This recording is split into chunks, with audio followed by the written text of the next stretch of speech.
Oi gente, tudo bem com vocês? Se essa é a sua primeira vez aqui no canal, seja muito bem-vindo. Eu sou Fabiola Simões, escritora e criadora do blog A Soma de Todos os Afetos. O meu tema aqui hoje, ele é baseado num texto que eu escrevi no blog essa semana. Eu vou deixar o link para vocês lerem o texto lá no blog, aqui na descrição do vídeo. E o texto surgiu a partir de uma trend bem divertida que eu vi na rede vizinha, em que dizia mais ou menos assim: não basta ser o dono da empresa, você tem que trabalhar nela. Então é sobre isso que eu vou falar aqui hoje. Vou dar a dica de uma série que tá na Netflix e a dica de alguns contos. Vamos lá? Então, gente, eu vi essa trend na rede vizinha, dei muita risada, achei muito divertida e achei que faz todo sentido. E não só para relacionamentos amorosos, quanto para qualquer relacionamento de amizade, de pais e filhos. Não existe aquela fala, né? Não basta ser pai, não basta ser mãe, tem que participar. A mesma coisa, não basta ser o dono da empresa, você tem que trabalhar nela. Então, nessa trend, algumas meninas falavam: meu namorado é o dono da empresa e trabalha nela. E aí elas colocavam prints, né, dos stories delas, em que elas postavam, às vezes, elas arrumadas, ou elas postavam elas conquistando alguma coisa, e o namorado tava lá sempre aplaudindo, visualizando os stories, interagindo, bem como as outras pessoas.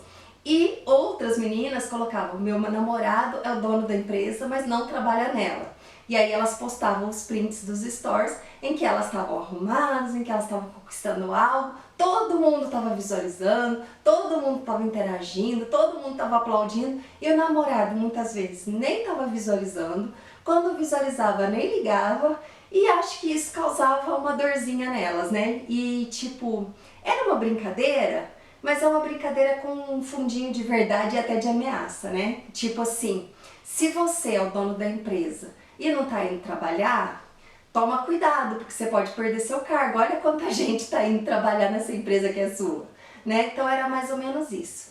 E isso me levou a uma reflexão que muitas vezes nos relacionamentos a gente tá muito atento àqueles momentos de muita dor ou aqueles momentos de muita glória.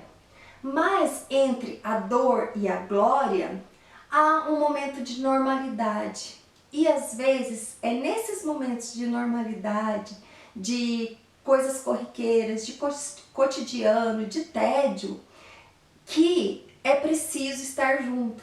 Então, no meu texto eu falava: às vezes a gente só pensa que é na alegria e na tristeza, na saúde e na doença. Isso é muito bom, mas isso são picos de uma trajetória cheia de altos e baixos chamada vida, né? Saúde e doença, alegria e tristeza são picos. Agora, o mais difícil talvez seja a trajetória linear, quando não há pico nenhum, quando a rotina toma conta de tudo, quando o dia a dia tem calor, tem cansaço, tem reclamação e a outra pessoa nem sempre está ali junto com você.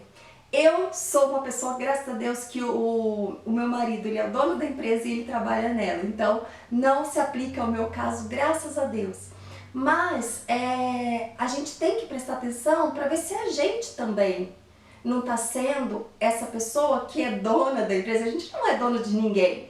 É uma brincadeira, gente. Mas assim, que é possuidor daquele afeto, é possuidor daquele bem-querer direcionado a gente, e às vezes a gente não dá valor, e às vezes a gente não repara nos pequenos detalhes. Então eu queria vir com uma dica de série pra vocês. É uma minissérie, ela só tem 2 temporadas, ela tá disponível na Netflix e ela se chama Mito. Eu vou deixar aqui pra vocês. A palavra mito, ela é derivada de uma palavra, de um termo chamado mitomania, que significa uma psicopatologia de uma pessoa que tem o costume de mentir e de viver uma vida inventada. E essa série, ela retrata uma mulher chamada Elvira. A Elvira deve ter uns 40 e poucos anos. A Elvira tem 3 filhos, né? Uma menina que é uma criança e 2 adolescentes, casada. E a Elvira tá se sentindo invisível dentro daquela casa. Ela é uma esposa dedicada, ela é uma mãe dedicada, ela faz das tripas do coração para cuidar da família inteira, para dar conta de tudo. Na verdade é um pouco aflitivo, porque a gente vê uma casa muito bagunçada, muito desorganizada, ela tentando dar conta de tudo, e aqueles filhos, com exceção da mais nova, aqueles filhos nem ligando para ela, a filha do meio, nossa, não tá nem aí para ela, exigindo demais dela, e o marido nem se fala. Então ela é uma mulher invisível dentro daquela casa. Gente, isso não é spoiler porque isso tá na sinopse da série. E aí ela vai fazer um exame de mamografia, ela tá com alguns nódulos, e o exame dá tudo normal, aqueles nódulos não são nada demais. Só que aí ela tenta ligar pro marido, porque ela tava aflita com o diagnóstico, né? Ela tenta ligar pro marido, ela liga umas 500 vezes. Eu tô sendo exagerada, mas ela liga um monte de vezes. O marido não atende. E aí ela volta pra casa e continua aquela rotina louca, tudo. Aí, de repente, dá um clique nela e ela resolve dizer pro marido que o diagnóstico deu ruim, que ela tá com câncer de mama. E aí é nesse momento que o marido começa a prestar atenção nela. E ele começa a prestar atenção nela, ele começa a cuidar dela. E aí mesmo ela querendo falar a verdade, porque aí ela decide que não é justo, que ela tem que falar a verdade, ela vai tentar falar a verdade, mas aí ele tá sendo super atencioso com ela. E aí ela vai engolindo isso e ela tem que contar outras mentiras para sustentar a primeira mentira. E por aí a série vai. Não é uma série que eu vou dizer que me ganhou, que é uma série sensacional e eu acho que ela não vai ser unanimidade para todos, mas ela ilustra bem isso que eu estava falando. Porque às vezes no momento de doença, a pessoa vai prestar atenção na outra, né? Então, os relacionamentos na saúde, na doença. Na doença eu vou estar junto com você, porque, né, você tá num momento difícil. Ou então na alegria e na tristeza, naquele momento de glória, eu tô com você. No momento da gente ir num show internacional, no momento da gente fazer aquela viagem sensacional. Então, às vezes, nesses momentos, as pessoas se unem, as pessoas estão juntas. Mas a vida não é o tempo todo alegria e tristeza, saúde e doença. A vida ela tem essa normalidade também, que pode ser um pouco assustadora, que pode ser rotineira demais pra gente, porque a gente costuma estender um tapete vermelho para aquilo que nos tira do eixo, né? Então a gente quer encontrar o palito premiado do picolé. Se a gente chupa o picolé e o palito não está premiado, aquele picolé não tem gosto de nada. Então eu falava no meu texto isso, que domingos com sabor de pizza marguerita também podem ser sensacionais, também podem ser celebrados. E que a gente sendo parceiro de alguém ou tendo um parceiro, a gente tem que trabalhar nessa empresa. E aí a minha dica de livro para vocês é esse daqui, Todos os Contos, da Clarice Lispector, gente. Eu ganhei esse livro de um tio querido, acho que eu já falei desse livro aqui pra vocês. Eu sou apaixonada pela Clarice e esse livro ele é muito rico. Então, eu vou deixar o link para adquirir esse livro na Amazon aqui na descrição do vídeo, bem como o link para adquirir os meus 5 livros de crônicas aqui na descrição do vídeo também. Lembrando que o meu 6º livro, que vai ser um romance lançado pela Faro Editorial, estará disponível nas livrarias a partir de agosto. Então, gente, eu encontro aqui muitas inspirações para minha vida, para minha escrita, para tudo. E eu não sei assim, o quanto tem de Clarice nos contos dela, mas alguns contos me prendem mais. E esse conto, chamado Obsessão, é um dos contos que eu mais gosto e conta a história de uma mulher que é casada e tá naquela vida rotineira, naquela vida comum, naquela vida banal, que não tem mais altos e baixos nenhum, é aquela vida linear. E de repente ela viaja e conhece uma pessoa. E essa pessoa faz o coração dela dar aqueles saltos monumentais. E tem uma parte que eu queria ler aqui pra vocês. Ela fala assim: aquelas longas conversas haviam me fascinado. Acordado em mim sentimentos obscuros, o desejo doloroso de me aprofundar em não sei que, para atingir não sei que coisa.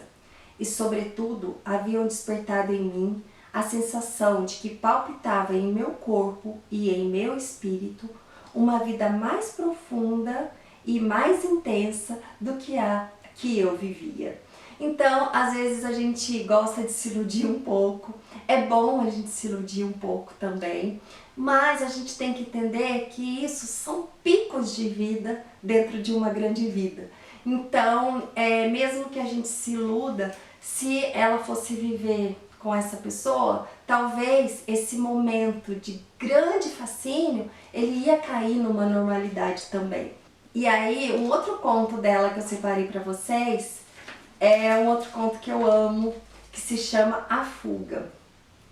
E é uma mulher que está casada há 12 anos e de repente ela sente que 12 anos pesam como chumbo e ela decide fugir. Mas ela nem sabe como, nem quando, nem porquê, nem de que maneira. Ela só quer fugir daqueles 12 anos que pesam como chumbo.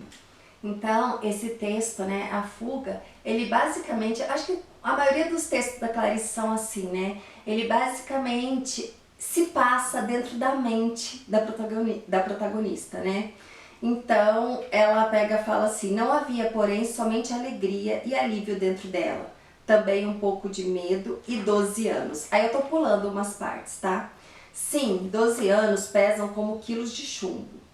Os dias se derretem, fundem-se e formam um só bloco, uma grande âncora. Os desejos são fantasmas que se diluem mal se acende a lâmpada do bom senso. Por que é que os maridos são o bom senso? O seu é particularmente sólido, bom e nunca erra. Das pessoas que só usam uma marca de lápis e dizem de cor o que está escrito na sola dos sapatos. Aí ela pega, vai falando, vai divagando, vai pensando sobre a fuga dela, tal. E ela pensa que ela vai fugir no navio.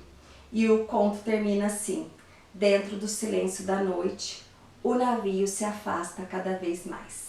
Então, não vou dar spoiler se ela pegou esse navio ou se ela voltou para casa, mas ela fala, né, que dentro do silêncio da noite, esse navio, que pode ser uma metáfora, né, para a fuga dela ou não, se afasta cada vez mais. Então, é sobre isso. A Clarice tem diversos contos com essa temática de viver dividida entre a vida que poderia ter sido e a vida que aconteceu. Gente, para quem é do Rio de Janeiro, ou região do Rio de Janeiro, eu queria dizer que no dia 24 de maio, é uma sexta-feira, eu estarei no Rio de Janeiro, na livraria Leitura do Shopping Tijuca, a partir das 19 horas, para bate-papo e encontro com leitores. Então, se você é de lá, ou se você conhece alguém de lá, avise seus amigos e eu espero vocês. Gente, eu espero que vocês tenham gostado, se inscrevam no canal, dê joinha, compartilhem com seus amigos. Fiquem com Deus e até mais.